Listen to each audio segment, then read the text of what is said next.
Y ustedes saben que con este tema de que la experiencia es la organización de esta información que recibimos y demás, del campo, de los patrones, de donde sea, en este caso nos vamos a enfocar en la información, como decía Greenberg, ¿no? La información que nos rodea, la información que está, la información que es y la información que se transmite a través del campo, ¿no?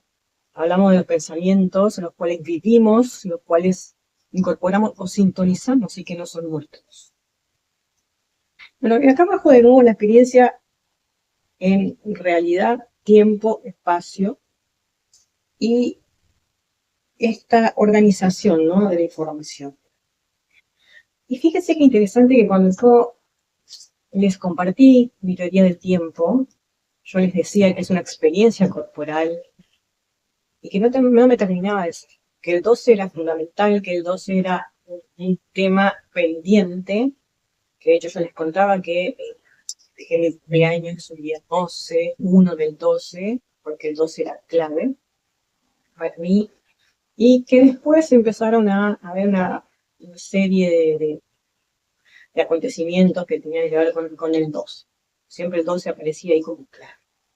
Seguí estudiando, revisé mi teoría del tiempo, y no es que me haya equivocado, sino que me equivoqué en una cosa. O sea, se me escapó una cosa. Y acá lo vamos a graficar, acá tengo la pizarrita para ver si lo pueden llegar a entender. Y se acuerdan que yo le mostré un dibujo, mi gráfico, acá en el anotador, de cómo iba el tiempo, de cómo era el presente, el pasado y demás, y cómo nosotros como brújulas humanas lo podríamos identificar. Bueno, acá hay una cuestión que a mí se me escapa, ¿no? Porque siempre tenemos en cuenta, miren de qué manera vivimos engañados, ¿no? Hasta qué punto, a qué nivel estamos engañados.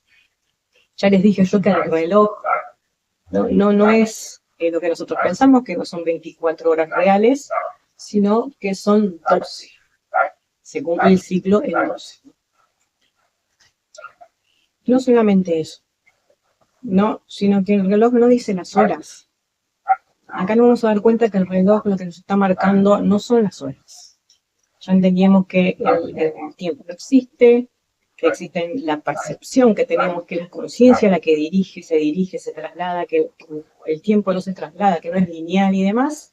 Y aquí hay una cosa fundamental que yo escuchando, viendo una coordenada geográfica, viendo una ubicación, en el mapa fue que ahí lo volví a relacionar y volví al reloj.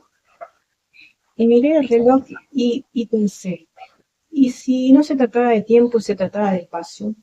¿Y si no se tratara de movimiento circular, sino oscilante, sino oscila en vez de girar? Y ahí estaba lo que a mí no me cerraba del reloj. No solamente esto de que el reloj no dice la hora, que la hora no son 24, sino que son 12, sino que acuérdense también el modo espejo. ¿Cómo vamos a entender el modo espejo? Viéndolo así. Si yo miro el espejo, miro el reloj, por ejemplo, voy a tener un sentido horario, pero ¿qué pasa?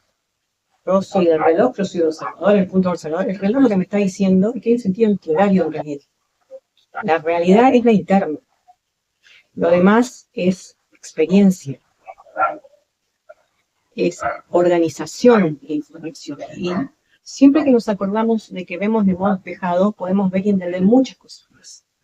No solamente el comportamiento del otro que se me refleja a mí, qué sé yo, y eso que siempre hablamos, ¿no? Sino que cómo funcionan ciertas cosas, cómo esto fue como confundiéndonos, ¿no? En el día a día, desde lo más práctico a lo más virtual que parecería ser, ¿no?, nuestra existencia. Acá, con esta frase vamos a poder analizar un poco más esto. La realidad cambia con el observador. Y acá entendemos el reloj. Yo veo el reloj, lo estoy viendo en sentido horario, ¿no es cierto? Yo soy el reloj. Yo me posiciono como el reloj es realmente interno, yo lo voy a ver en sentido antihorario. Y así funciona absolutamente todo. Eso que yo veo que es de una manera, que en realidad es de otra manera. Y tiene que ver con ubicaciones, no con movimientos, con traslados. Y no con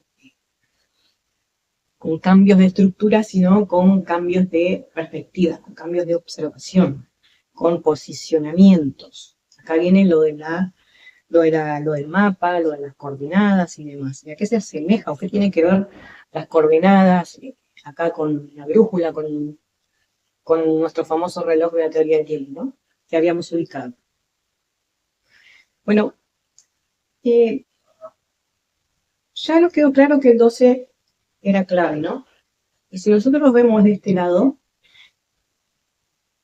y podemos entender que el reloj no es que gira en círculo, ahí también hay una gran confusión, de que nosotros pensábamos que el reloj lo que hacía es girar en círculo, la circunferencia, pero si nosotros nos retraemos, como habíamos dicho, que somos reflejo del mismo planeta, del mismo cuerpo planetario y qué sé yo, nosotros tenemos que entender que no solamente que no se trata de horas, de tiempo que se traslada, sino que de posiciones, ¿no? De posicionamiento. La estructura es la misma, pero oscila. O sea, entonces pensé, lo más práctico para entenderlo es cuando gira una moneda, cómo gira una moneda, ¿no? Sobre su eje.